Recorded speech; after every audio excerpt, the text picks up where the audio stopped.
Let me check if my... All right. So yesterday we studied types of data. Today we are going to be understanding types of machine learning.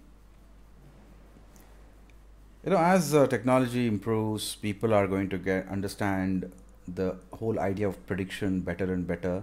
There are chances that we might see different kinds of machine learning coming up. We might, I am just guessing. But for now, what you're seeing right now in front of you are the main types of machine learning. Machines learn while being supervised, or without being supervised, or while being reinforced again and again. Okay, this is a broad category. So you can see here, it's task driven. Here it's data driven. And here it's learning from mistakes. We'll understand with example what it means, so that given any problem of prediction, given any problem of automation that comes to you in your future endeavors, you will be able to make sense of it. Supervised learning, how does it work?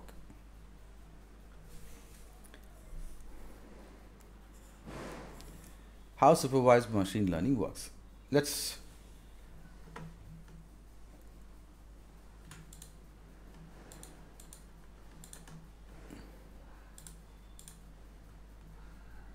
enlarge it a bit so that it's visible.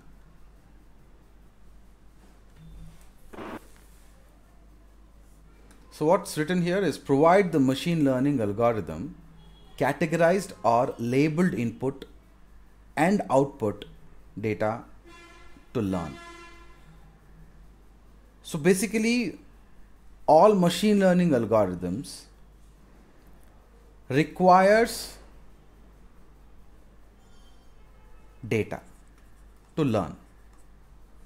But when you give the labeled input to it and also the output, what has happened because of the labeled inputs, the machine learning algorithms are supposed to make the connection. So if you are going to feed the machine learning algorithm labeled inputs and the related outputs,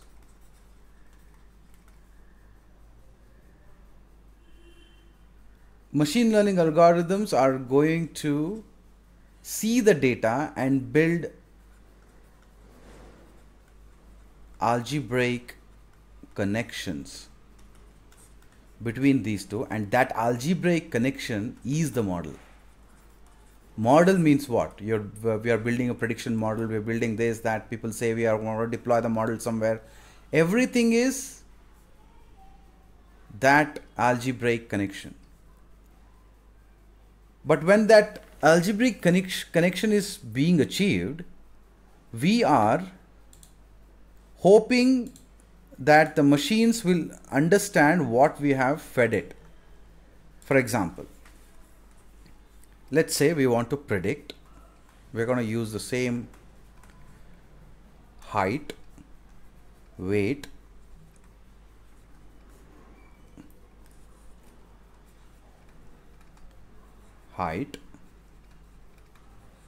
weight, salary, and let's say we have promotion.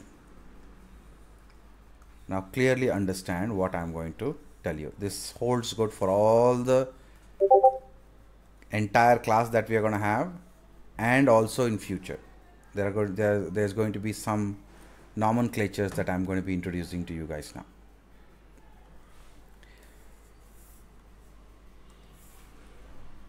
What we see here in this one, I'm going to define, okay? I am going to define for you that we are going to use height,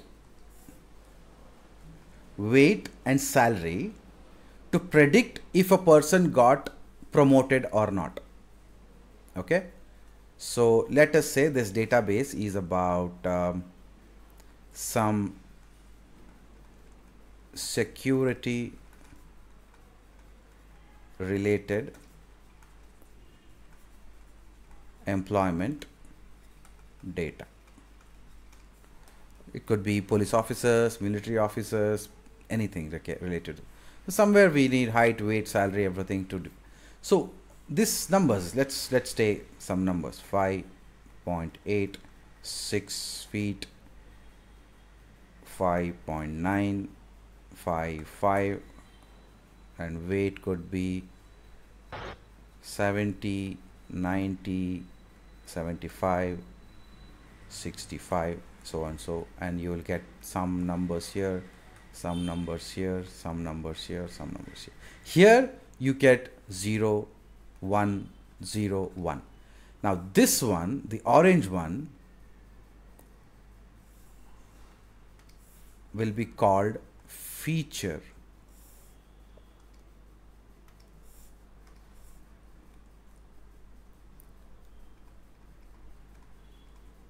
Feature vector.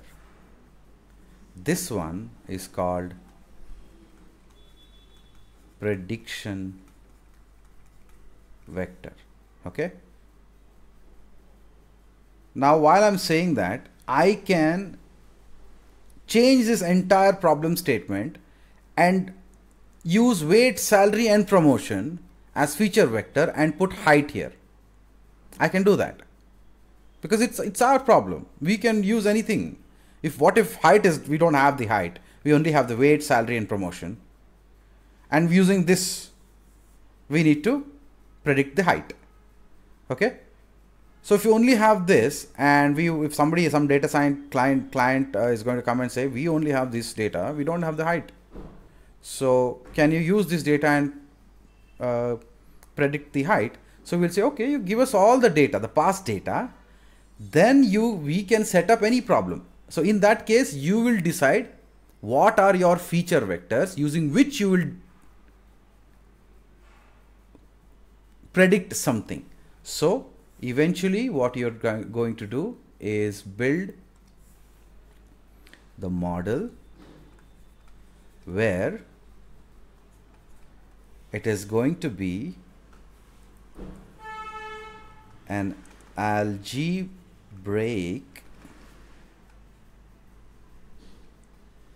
relation between what? Between feature vector and prediction vector. It is up to you to choose what you want as the feature vectors. Now what about the thing that we just understood here? We'll come to this later. We said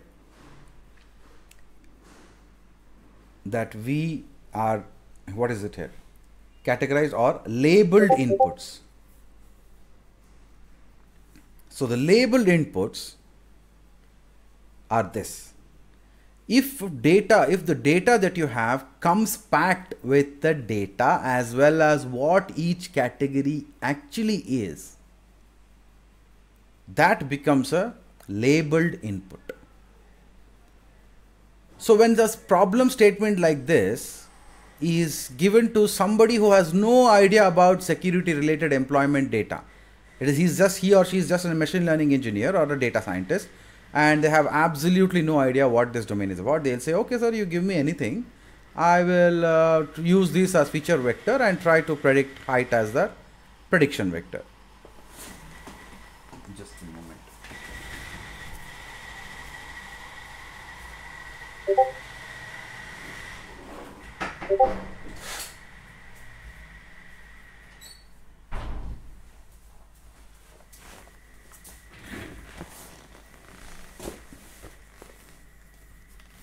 Well,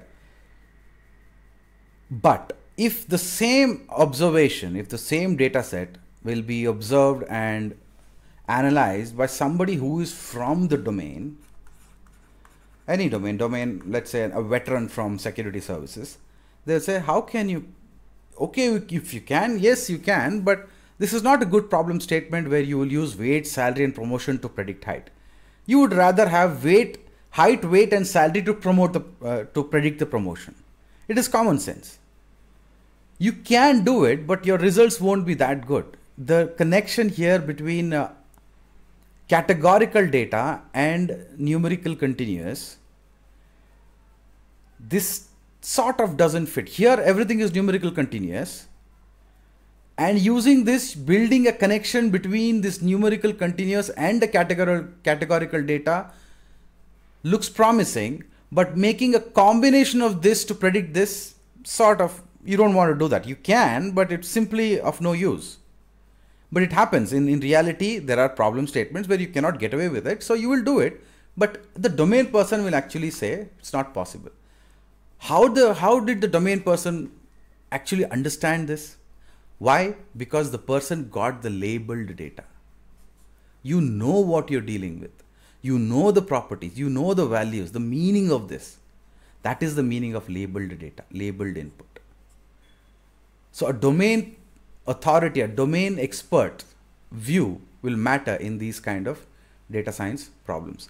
So while I'm saying that, I will now emphasize the fact that data science or machine learning or AI is as much as a domain in itself as it is a domain enabler on its own. You're understanding? I hope you understood the statement. It is a domain in itself, but more so it is a domain which enables other domains. It can be in finance, you can get the best out of the finance data, you can get the best out of health data, UX, UI, web usability, digital marketing, data-driven marketing, when you have these labeled data, right? So it's a domain which enables other domains to predict. So domain authority, whatever field you're studying, don't think that that field what you're studying is never going to be used. AI knowledge plus what you're studying right now will make you this domain expert who will be qualified to use the data of that domain to build AI models. Okay, now a little digression, but I needed, because that was a good time to tell you that, so I mentioned it. Now let's come back to the idea of supervised. What we are doing here, supervised machine learning. This is what is called supervised machine learning. Now let us make this whole problem statement unsupervised machine learning right away. For that, I am going to do some small changes over here, and I will copy this and I'm going to bring it here. All right, are you guys not able to hear anything? Am I clear? Is it audible? Yes, sir. Yes, sir. Okay, somebody sent me a message right just now that they are not able to. Please check your mic. Maybe you muted yourself. If you're able to see, then you must have muted this one. You must have deafened yourself, so you're not able to hear anything. So maybe by mistake you must have clicked on this. Check this out. Then you will be able to hear. All right. Now let's make this an unsupervised problem statement.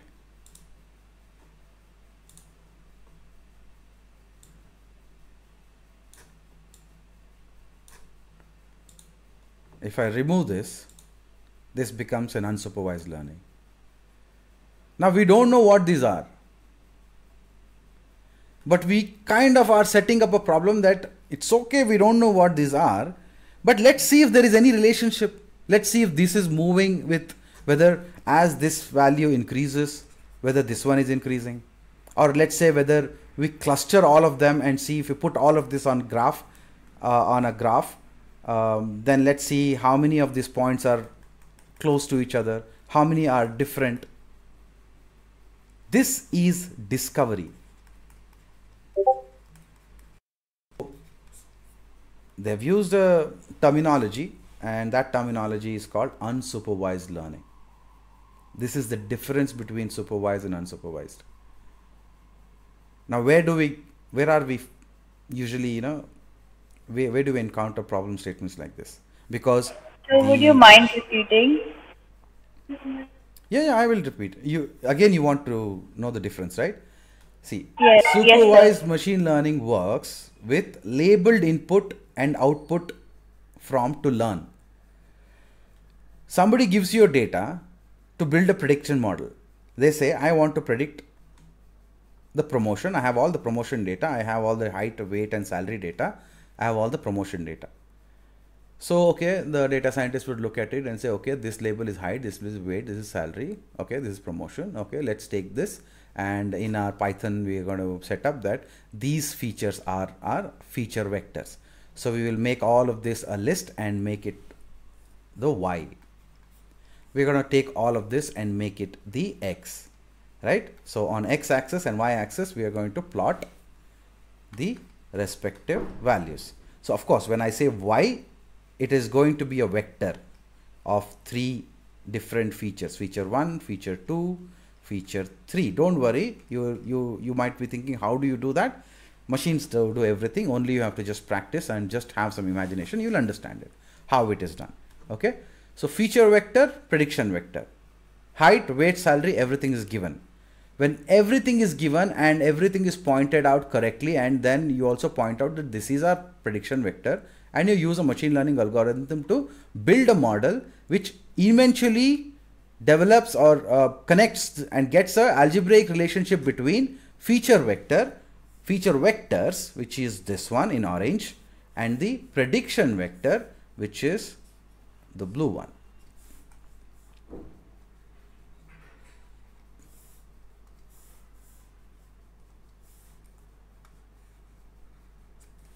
Between this and this, the algebraic relationship is developed.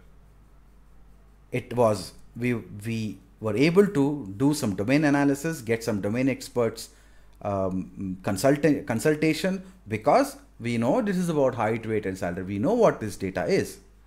We know what this data came from, some security related employment data, which is going to help us to see later on. We can have that if somebody really is, some officer really is worried about what should I do to get a promotion, do I have any chance? So we can just ask them, if you tell me the height, weight, and salary, I will tell you your chances of getting promoted. That's what this model is going to do tomorrow, right? So labeled data is here, and we get this. If in case the client comes to you and say, I have collected these data, but I don't know what they are. We have just these numbers. We know that these are related because same phenomena, all these were collected. We don't know what they are. So do you think this model here, the algebraic relationship between whatever the relationship was achieved, do you think it had anything to do with the names here? Nothing, right? This is not even that the machine will not even ingest this. This is only for us to choose what kind of algorithm we will use.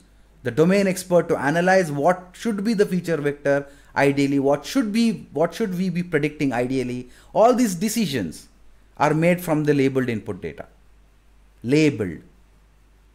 But algebraically speaking, the machine won't even care. It just wants a number and finds the difference and ratios and intervals between these and makes a connection, and then it will have its own model, and the model says, okay, you give me this, give me the first value, second value, third value, I'll tell you what the fourth value is.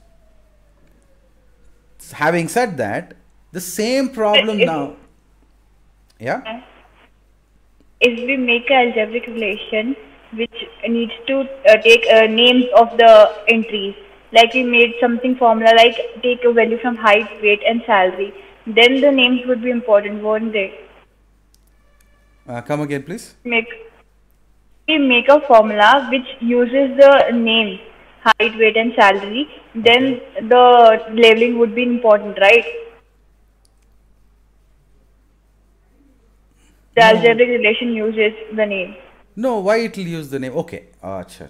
What happened here? The algebraic relationship contains only y and x, not these names. Y is a vector. Okay. Y is a vector. Okay. Y is a vector. Think about it. Think. It's a very good question. I know where you're coming from. I know why you're thinking so, because you think that at some point of time, you think the model will evolve something like this. You are thinking. I get that point now. I know what you're thinking. I was in the same situation, same place a long time ago. Honest. This one. So somewhere you think that height can become H, weight can become W, salary can become S somewhere, and promotion can become P, and you think some kind of relationship will happen where you will have some height, H into W minus S might become P, right? That's what you're saying. Is it what you thought? Yes. Yes. Right? This is yes, what sir. you thought, right? But okay, let's say this doesn't happen. But fine, let's say this also is true. Let's say this is what happens. But still, how will the algorithm arrive at this? How will it know that finally if you multiply height and weight and subtract it from the salary, you will get the promotion? From looking at what will it assume this? What will it look? What will it see? What will it analyze? The algorithm. These numbers, no? Values. Yeah. The values, right? So how does it matter what you call it? For all you know, I can call this x1, x2, x3, and I can call it y. It will give me a value x1 into x2 minus x3 is equal to y. Name it anything. A, B, C is equal to D. It will give. This is what it is, generic. Mathematics is generic. It's supposed to be generic. So think on these lines. Your only concern is these numbers, not what you call. When it concerns what you call, when you want to really become a data scientist trying to analyze, okay, height, weight, salary and promotion, tomorrow this same vector might become something else where it can be, let's say, page speed, amount spent, and page hits. I'll tell you what it means. Page hits and profits. Okay. Where does it happen? In a website, in a business e-commerce website. The speed at which the page loads, the amount each person spends, and number of times the page is being hit, and what is the profit of the company. Now you can now choose that let's have amount, page hits and profits to predict the page speed. Yes, you can do that. Or you can say let's take page speed, amount spent and profits to see how many hits are getting. Sort of not the right way to go about. So this domain, who will say? Who will be better at this? Some e-commerce person who's been, let's say, been working for web development of e-commerce person. That domain authority guy will come. Labeled inputs matter when you decide what should be the feature vector, what should be the prediction vector.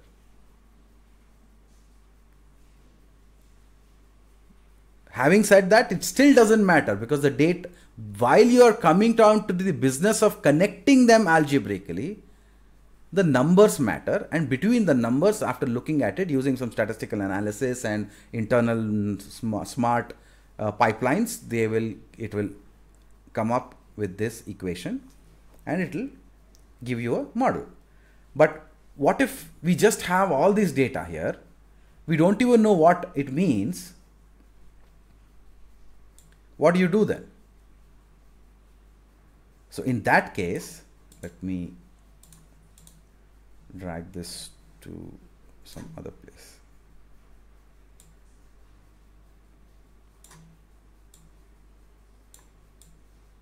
I'll give you another example. You can have a look at this example. Unsupervised learning.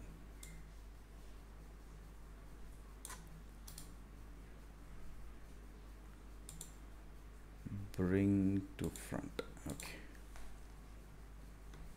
Let's say you have all this raw input data. I would require to zoom in better so that you can see what that raw input data actually is. Are you guys able to get some idea of what this data is, this raw input data? It's a combination of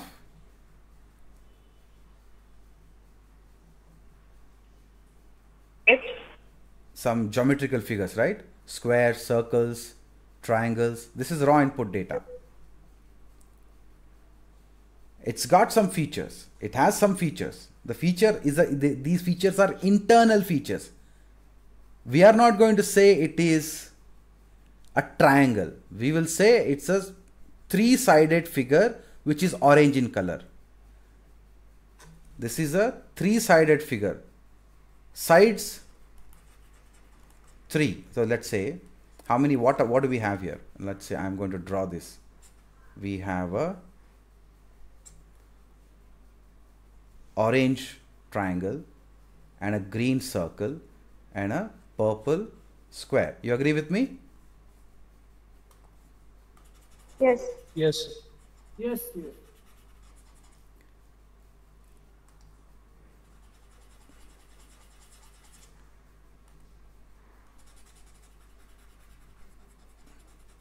Now I just used it as triangle, circle and square. But we don't know. We let's not worry about that. Let's just call this one as 3, O, 1, G and 4, P. Why did I do this? Three-sided orange figure, one-sided green figure, four-sided purple figure. The labels would have been triangle, circle and square. But we are not worried about the label. We are worried about the feature which is going to actually help us discover what is the relationship between them. So when something like this is ingested into the algorithm,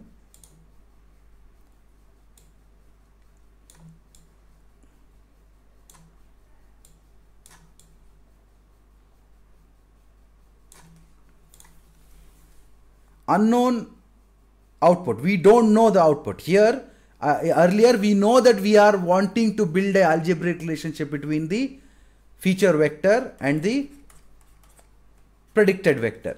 We knew in supervised, but in unsupervised we actually don't know what we are going to find out. Once all of this is fed in, the algorithm, here in this case it's clustering,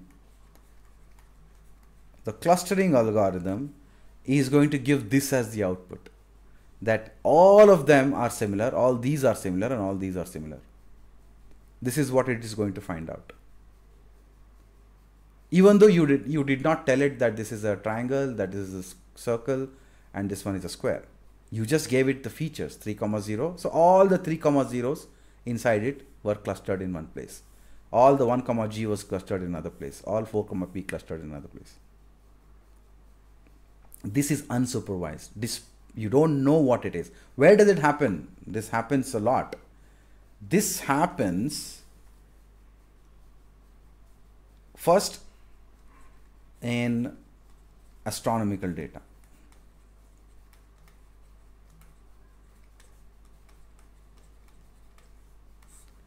When you have a large sensor array and a radar which is collecting the data from the universe out there, your only thing that comes to you is the light spectrum. Whatever there is in the electromagnetic spectrum, you have all these spectrums ranging from a certain lambda max to a certain lambda min wavelengths, right? From a maximum wavelength between some minimum wavelength, there will be different wavelengths of data coming in from the external universe. Why are they coming? Why are the wavelengths different? Because what the object which is emitting has certain physical properties. Because of those physical properties, their emission is different. If there is a quasar, there is a pulsar, then it has certain ionization density, it has certain energy variations in it. Those energy variations are those densities, all of those are expressed in terms of its wavelength, and they are coming to you. Do you think they are going to label themselves and come to us? They say, hey boss, I am coming from this particular pulsar. Pulsars, you know, right? There's massive stars which achieve certain kind of life cycle. After that, it becomes a supernova, a pulsar, a big massive star and stuff. So nobody is going to send labeled data to you, but based on the previous observations, we can know that if there is a certain pattern of lambda 1 and lambda 2, some kind of spectrum with another spectrum that comes in, if one object we are receiving these kind of patterns, we will cluster them and see, okay, what is happening. So this particular feature and this particular feature and other feature are all clustered together. Okay, the last time this happened was when we observed a massive supernova somewhere. That's how they come to know that in particular direction from here, there could be a supernova so far away. Otherwise, nobody has gone and seen billions of light years there to see this, right? This is how statistically they'll arrive at what is happening. This is one important place where this unsupervised learning, where you discover something, will be used. In other places, the whole thing what we just studied right now here in terms of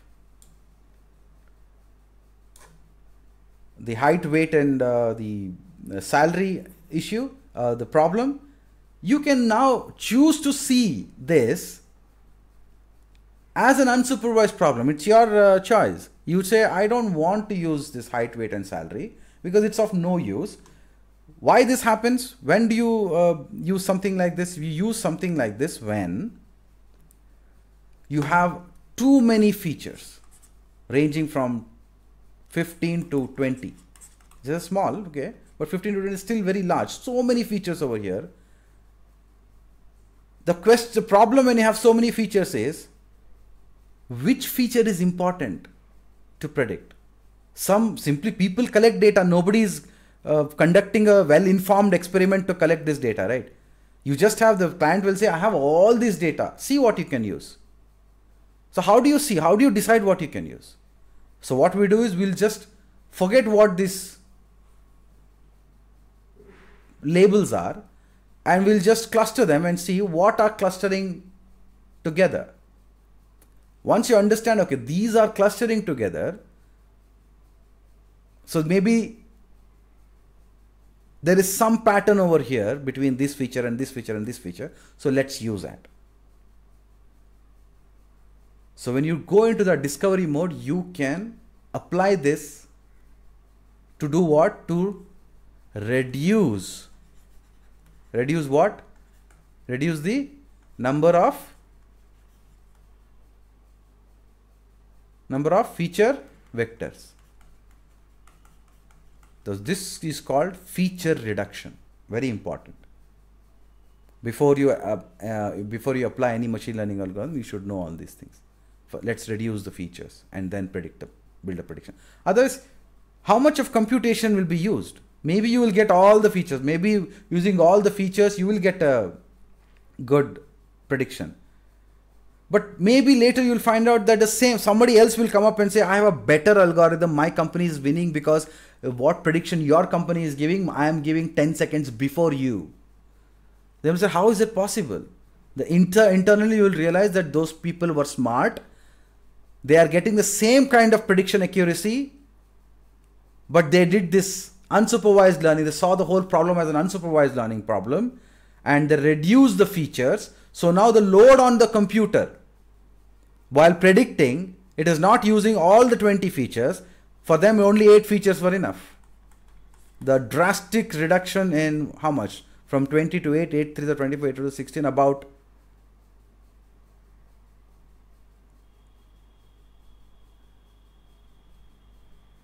60% reduction in speed.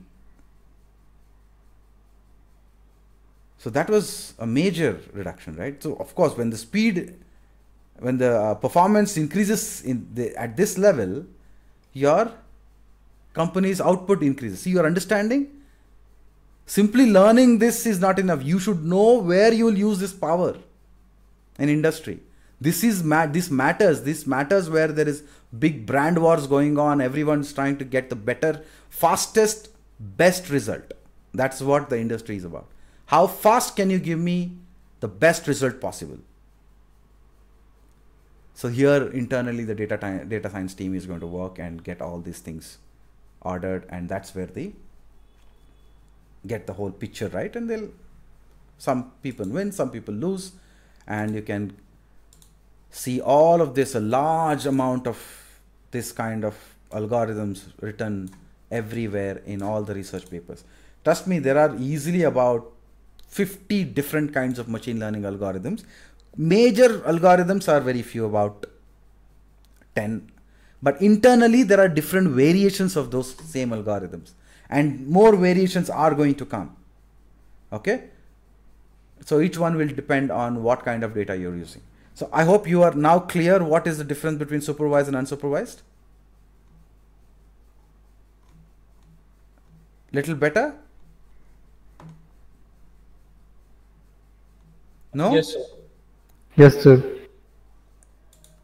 Yes would be, I think you're simply saying yes. I know it is a little difficult to wrap your head.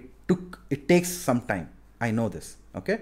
It will take some time. So I would suggest you go for the standard practice of running the, what is this? If you were attentive in yesterday's class, you will know what this is. What examination? Thought experiment. Yes. Who was that? Who was that? Your name? Himakshi. What? Himakshi. Himakshi. Who's Phoenix 28? Me, Arushi. Arushi. Okay. Arushi, you are supposed to get. Arushi, I'm going to write that down. Himakshi, good. Arushi, good. Let me write it.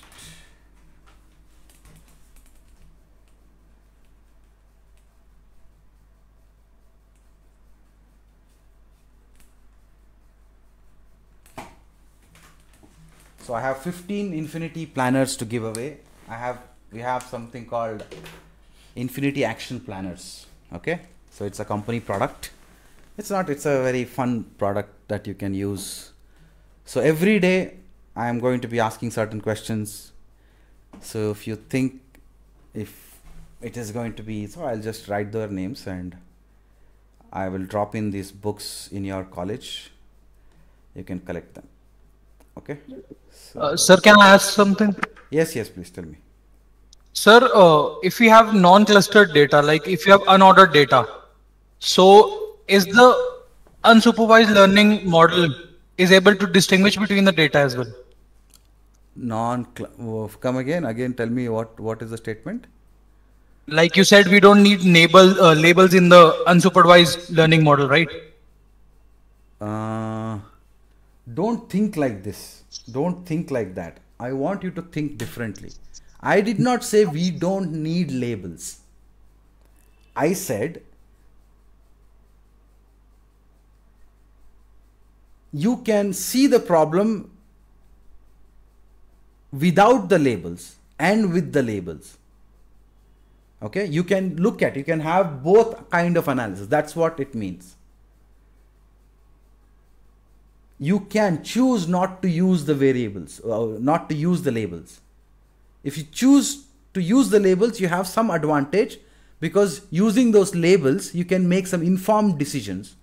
But without the labels, sometimes you will get problem areas where you don't have the labels. So in that case, clustering works. Now coming to the second point. What did you say about the ordered data? What is that? Unstructured, and what is that? Sir, like in this example, we are using numerical values. Okay. So it was a little confusing, like how is the machine able to distinguish, like, okay, these are the values for weight and these are the values for height. So it was a little confusing. You will get to know it. You keep this doubt is in your mind, correct? Yes, sir. The whole idea is to create the right kind of doubts, which will be answered automatically when you see the whole machine learning algorithms getting developed. All right. Then it will fit in. Now you know the gaps in thought. You know the gaps in concepts now. So as soon as when we start doing those analysis, you will now see that, okay, this is what happens, and this is how a machine finds out. All Okay? right, sir. So you will get that. You will get the drift. Don't worry. But have that question. You now know what you don't know. Correct? You know, knowing what you exactly don't know is the biggest achievement. You guys understand this? The half of the journey, half of the battle is to know what you don't know exactly and what you know now. Then your search is final. Then you know where you're going, you know what is exactly you want, you fit in, and you solve the puzzle. That's the thing, right? So what we are doing here is, you, for your own experience, make a note somewhere that this is what I still don't know. You need to discover that. Make a note of it. It reinforces your learning. While I say that, while I'm saying, good point to jump into the next chapter called reinforcement learning. Now this is where the fun is, and this is where the super money is, and this is not what we cannot cover in this, not even we don't even cover it in the main course, okay? Because this itself is a main course. A lot of stuff is required in reinforcement learning. So if you want to see reinforcement learning in action, then I'll give you some videos. You can see those in action. But we need to understand what reinforcement learning is. While I jump to this, I am assuming that there is enough comfort in the concepts related to supervised and unsupervised. If you get these two things right, you get a job in anywhere in the world right now. Supervised, unsupervised. If you get these two things right, you're good enough. Now this one is still in the research world, and high-tech flagship companies like, I don't know whether you guys have heard of Boston Dynamics. Have you heard of this? Yes, sir. Yes, sir. Yes. What is the flagship product of Boston Dynamics? Spot. Yes. Reinforcement learning. See the connection, right? This is reinforcement learning. And what is the name of that robot girl? Sophia, right? Yes, sir. Sophia. Sophia by which company is this? I don't know. I don't remember it, but it's a good company. Sophia. So you guys go check out Spot and Sophia on Google, and you will see some kind of difference. So we'll talk, you guys, then I'll give an assignment. Tell me later, you can tell me what kind of technologies made Spot possible, what kind of technologies made Sophia possible. Both are from AI, but how different are these AI, you will come to know. Okay, Sophia is what kind of AI is Sophia, what kind of AI is Spot, you will understand. Well, so let's get to how reinforcement learning works. So if you've seen Spot, then you will have some clarity and understanding. Let me get this down and let's centralize this.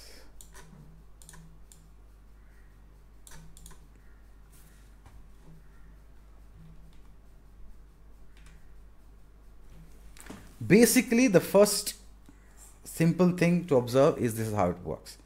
You give an input. The machine gives an output. It says it's a mango. Then you say, boss, it's not a mango, it's an apple. The machine says noted. And again, maybe later again it's going to make a mistake. Then you reinforce and say, no, it's an apple. I told you it's an apple, right? So it is going to reinforce this response, and finally it learns to identify this object as an apple. Okay, this is the story. Now, how do you look at this problem as a mathematical problem? It's a mango. It's the input data. Input data can be numbers or some kind of text. Eventually everything will be a number, no problem. So also number, text, eventually everything will be a number. It can also be an image. Even the image eventually is going to be a number. Of course, the image is now not just a number, it is going to be a matrix of numbers, right? So eventually bit stream, a pattern of bits. So that particular pattern of bits, it has to know that every time there's a particular pattern of certain bits coming in, it has to understand that as apple. Okay, so what is the mathematical equivalent of reinforcing something? That mathematical equivalent of reinforcing something is called weights. So weights can be, you can either represent it as W for simplicity. Some people will represent it as theta value, how many different kinds of weightages are there. So if you have certain, okay, let's say I am going to bring this, we can use the same thing, don't worry, we'll use the same algebraic equations that we had this here.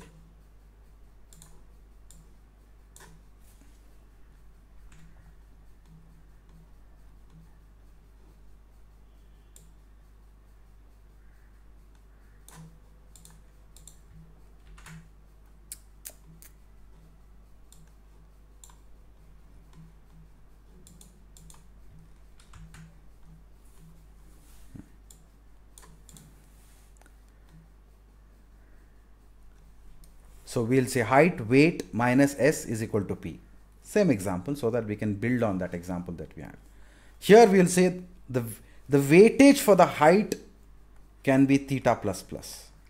The weightage for the weight value can be very less, theta minus minus. And the weightage for the salary, the least. So it means what? Height is a very important factor in determining the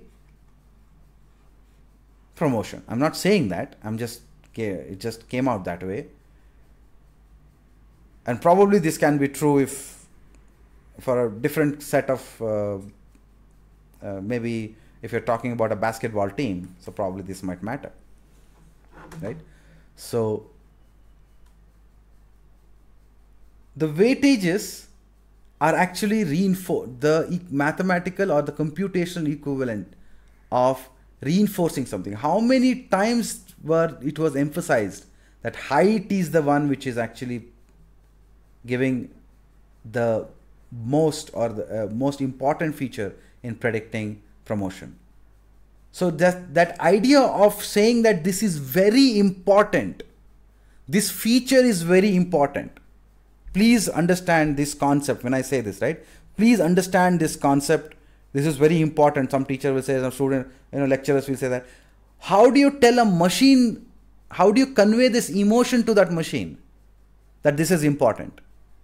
The mathematical computational equivalent of that emotion of telling something is important is the weights assigned to that feature. So that is how it works. So this is the broad idea. Now, while this is happening, get this, I hope you kind of have this idea now seeded in your mind, and in the context of that seeded idea, we will now observe this. There's an agent, there's an action, there's an environment. Let's say the agent is Spot Dog. Spot Dog actually interacts with an environment. And I hope everybody knows the Spot Dog. The Spot Dog is actually a robotic dog created by Boston Dynamics. So that dog actually can perform a lot of activities. How it would have been trained, reinforcement learning. Okay, let's see that. This is a good thing because if you go and see it, you will understand it better.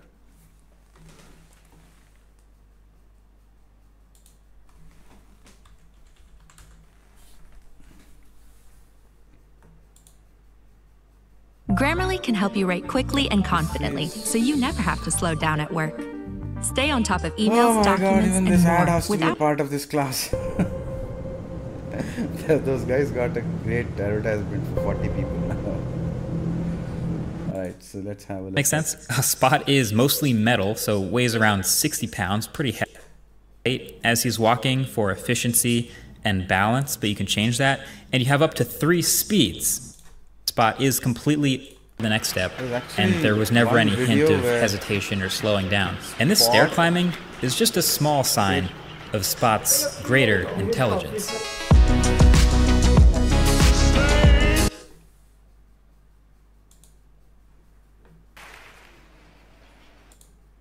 About drone delivery supposed to do in those circumstances where Eric happens in the real world. So we have this particular activity here. They are training that Spot dog here. Okay. What you say, but make them deal with the. Okay. This one is what I'm talking here. Agent, environment, action. Reward, observation. The training signal. The training signal is coming from this guy. There's an environment. This is the obstacle which it has to support. It is supposed to go and learn how to open this. And he is giving all the different kinds of training signals that maybe today you are able to open it because you got a favorable condition. What if tomorrow the situation is different? How do you train that dog? For all kinds of possibilities. The training signals.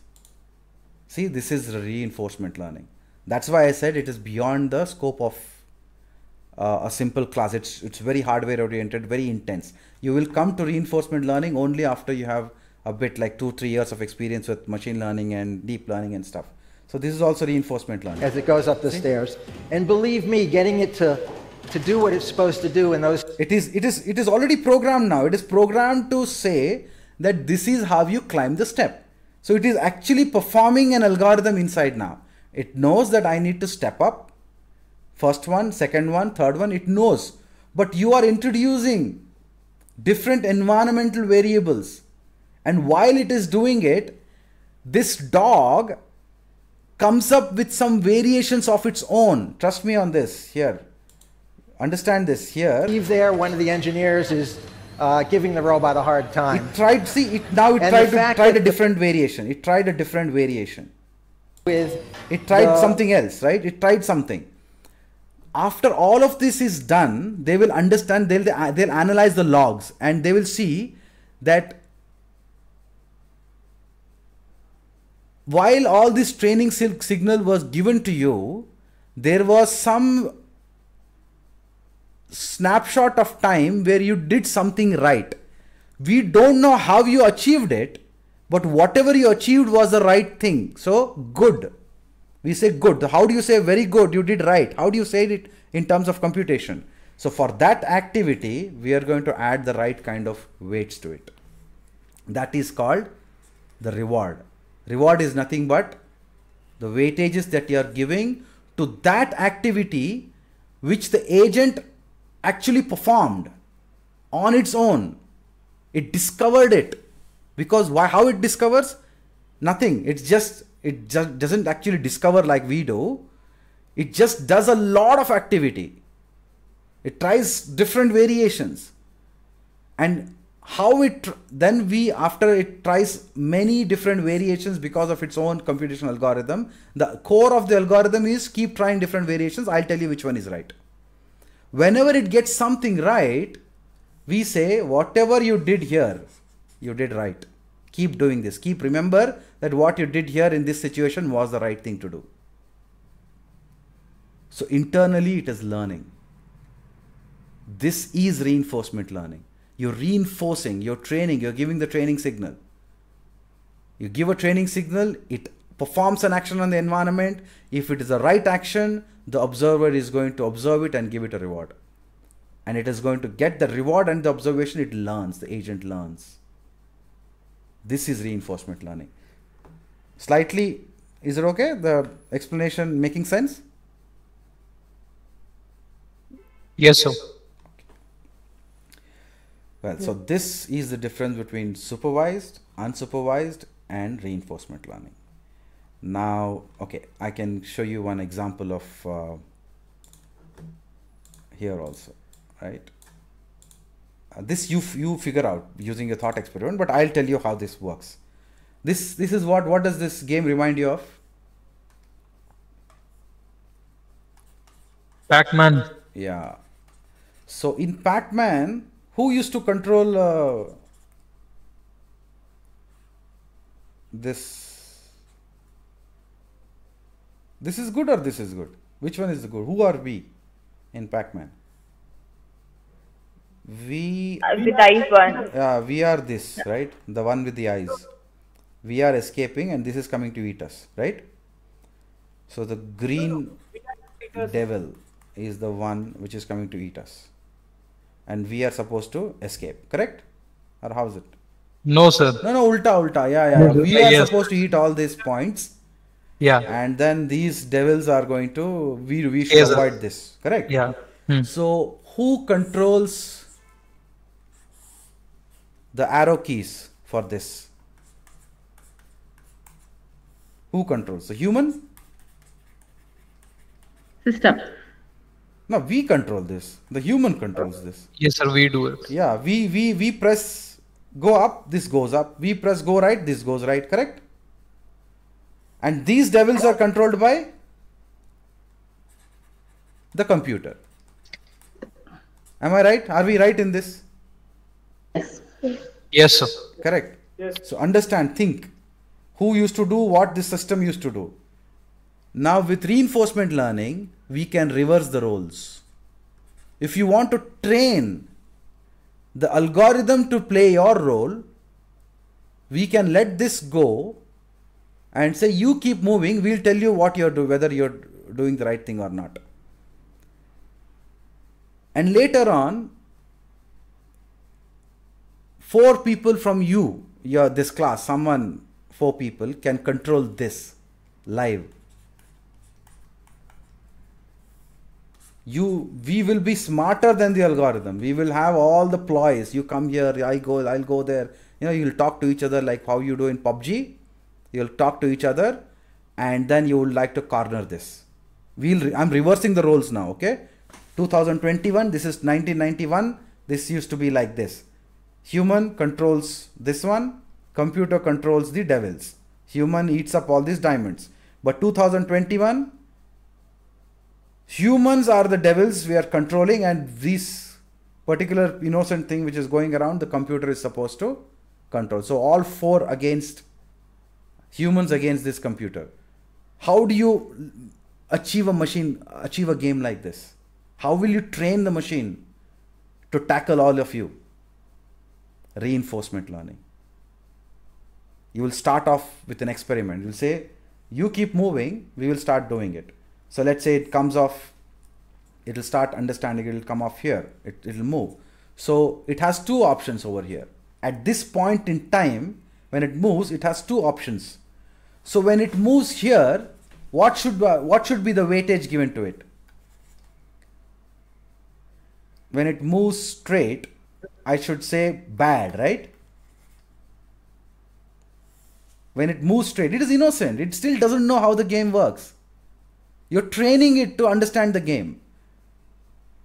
From the day 1, from the point 1, you say it will just move anywhere. I'll tell you whether you're right. So if it moves here, you will say bad. If it automatically simply turns to the right, you will say good, because nobody is here, so you're slowly understanding. But how did it actually understand the environmental variables? Because this algorithm is being built with its own position and also the positions of all these threats.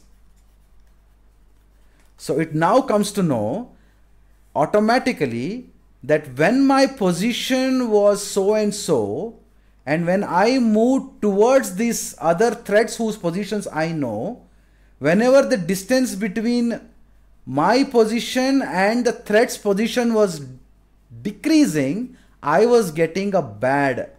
Whenever I was getting weightage as bad, that bad is somewhere you will get some theta value. You will let's say B is bad, G is good.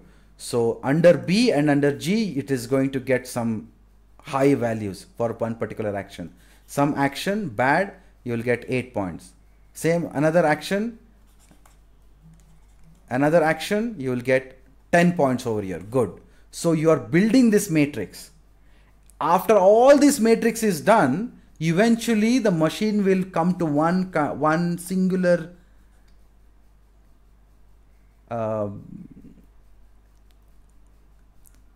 realization, if you want to call it.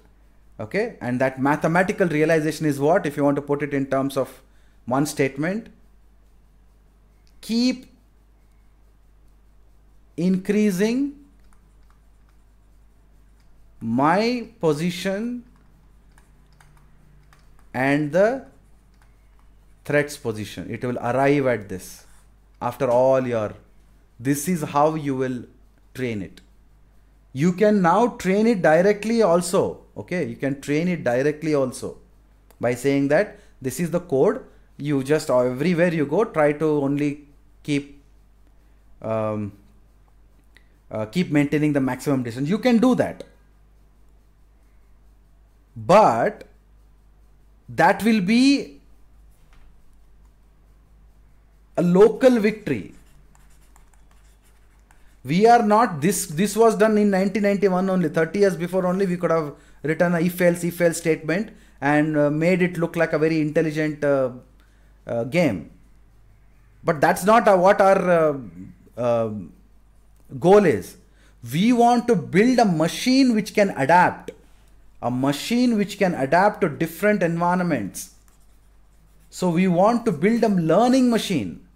So we want to build a model which is going to understand, and we are going to train one particular machine to do well in a certain kind of environment. Like Boston Dynamics Spot is now trained to be, in the domestic environment.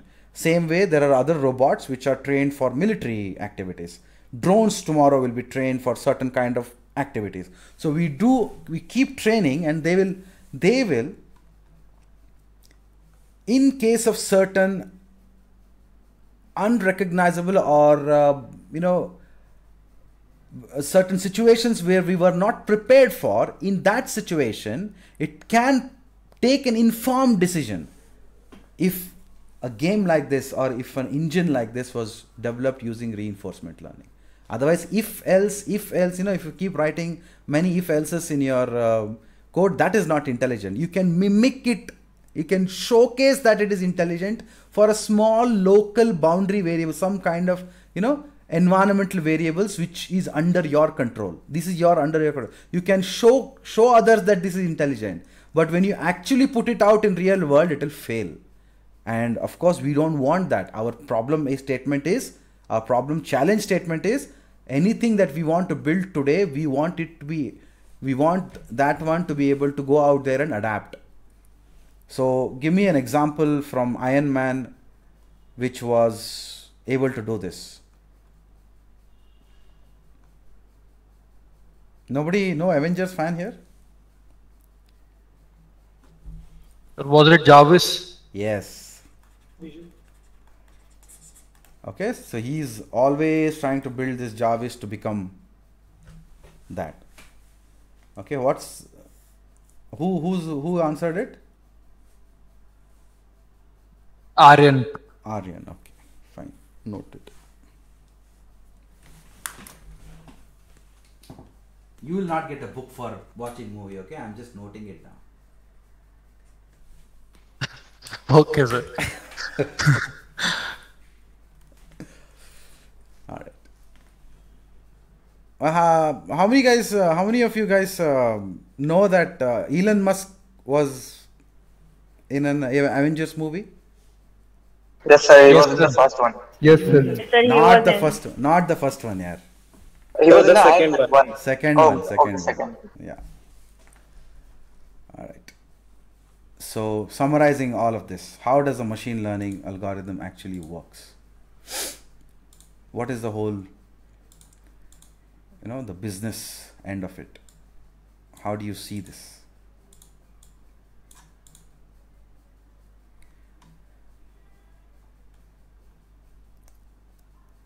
First, you will get some data. So understand this, right? This is very simple process. First, you will get some kind of data. building a machine learning model. How do you do that? You will get input variables. You will decide these are my output variables. So far so good. You understood what it means. This is going to be your feature vector. This is going to be your prediction vector. This is your initial data set here. That data set is somewhere on the server. It can be anywhere.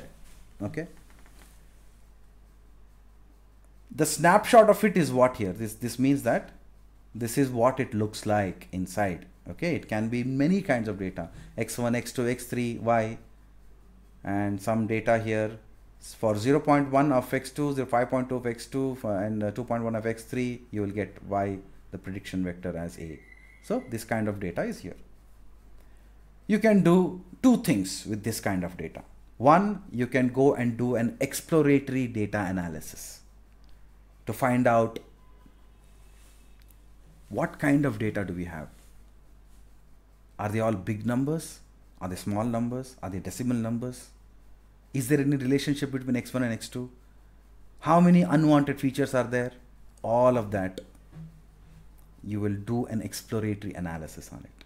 Once you do the exploratory analysis on it, you will then apply the results of that exploration in cleaning the data. Cleaning means many points will be missing over here. You have a lot of data, so in between you will have missed some point. So when there is some point missing, let's say this point itself isn't there here, what you can do now? You have left with what option? You will go and remove this entire row itself. You can do that, or you can fill a dummy variable over here. So what dummy variable you can fill? Because why you don't want to remove this data? Because this is information. You don't want to remove information. Maybe this is valuable. If you keep removing every time you get an NaN, it's called not a number or missing data. Every time you get a missing data, if you keep removing this entire row, then you will tend to lose a lot of information. So instead of that, what we can do is we can sort of decide that let's take the mean value of all the values that you have collected and let's put the mean value over here. That is safe. It's a mean value. We got a number over here and it was a mean value. Now where is that mean value getting calculated? In your exploration data analysis. That's why statistics is important. To clean the data, to curate the data. Sometimes new data sets come in. So maybe in that data set somewhere X1 value was missing. So you will get back, you will tell your client again, so boss, this time you sent all the data, but X1 was missing. Maybe you made a mistake, kindly resend. So they'll send it back again. Again, you fit it and make everything, the world is good inside this. That is curation of data. Removing redundant features. Redundant features means feature reduction. We already saw that.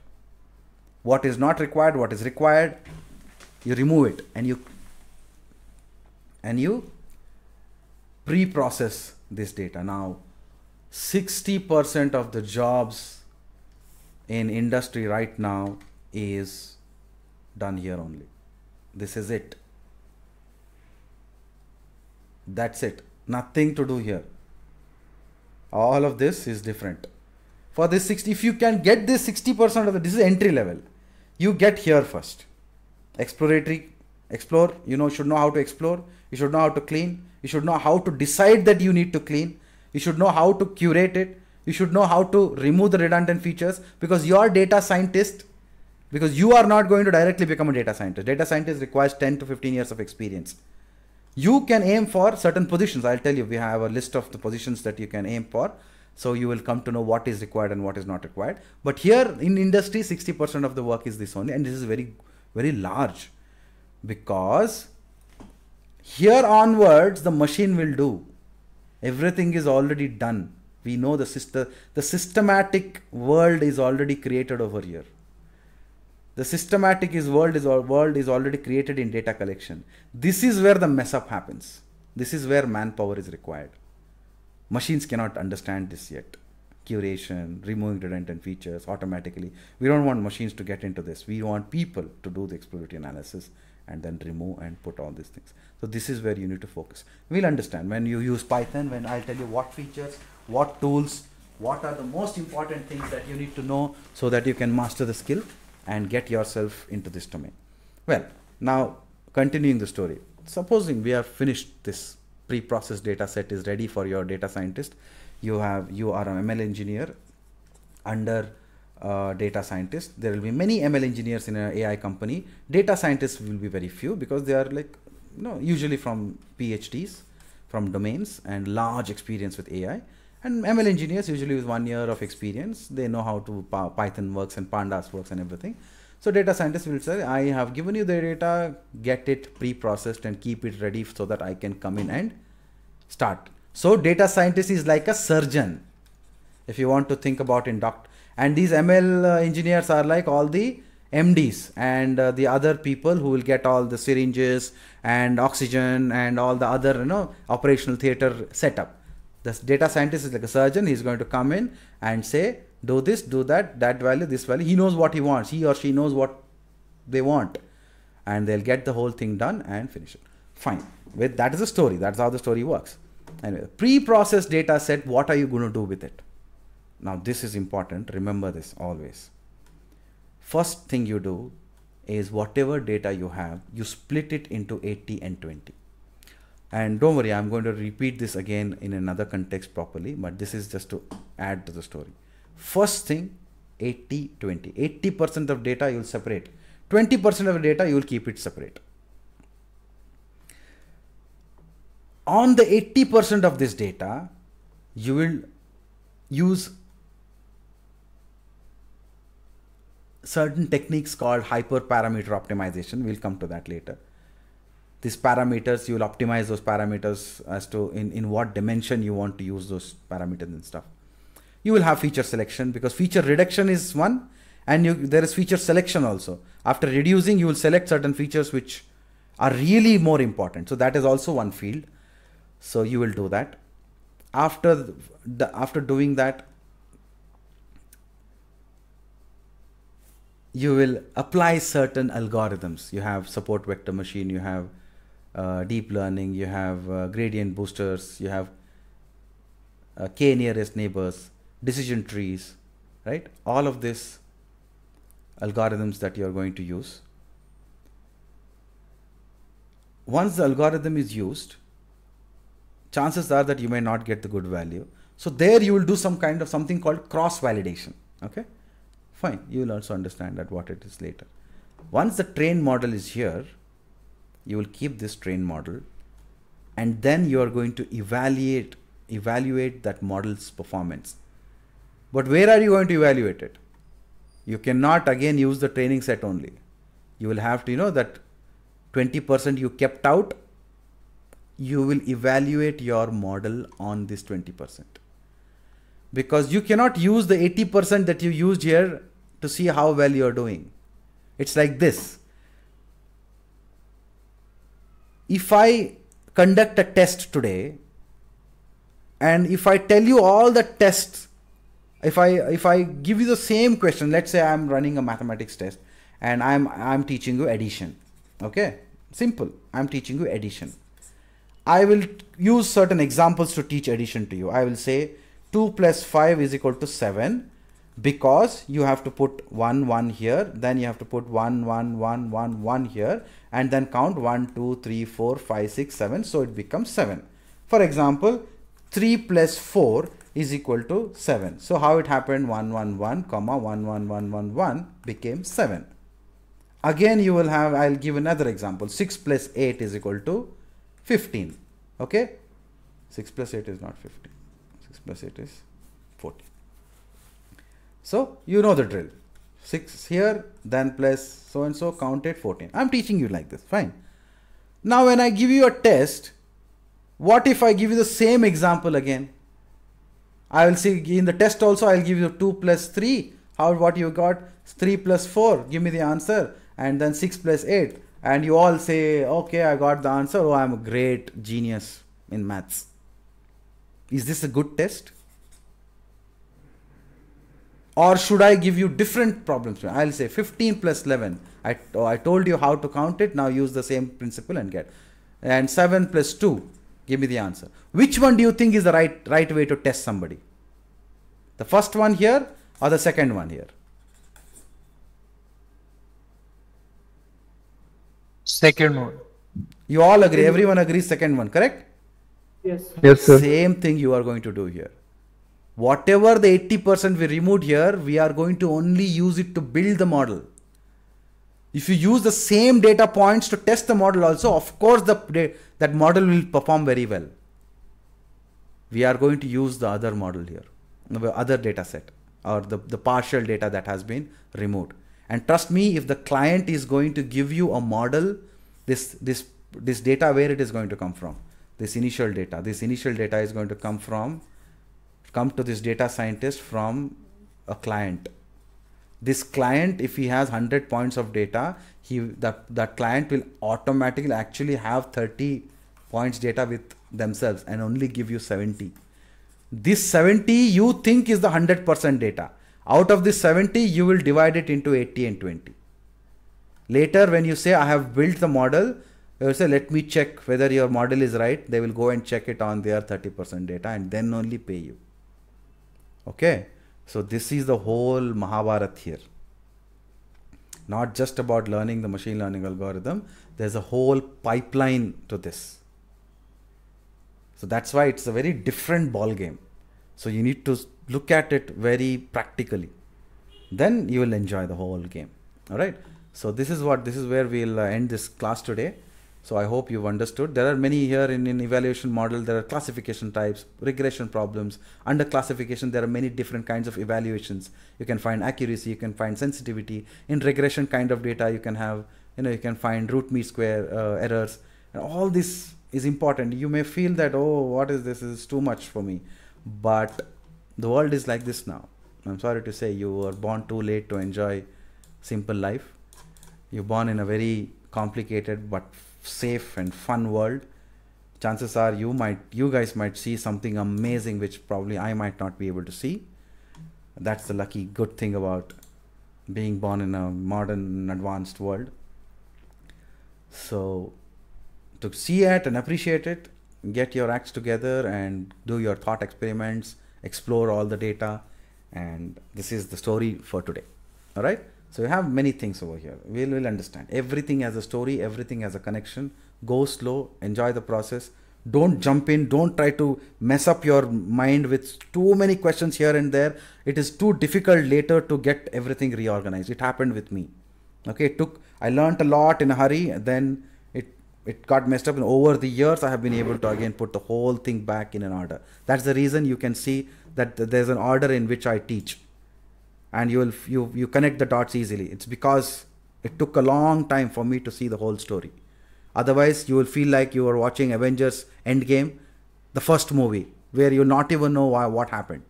So you want to be able to start with the right movie from the beginning and then connect the dots and finally enjoy the end product where you build the model. Okay, so with that we'll end the class today.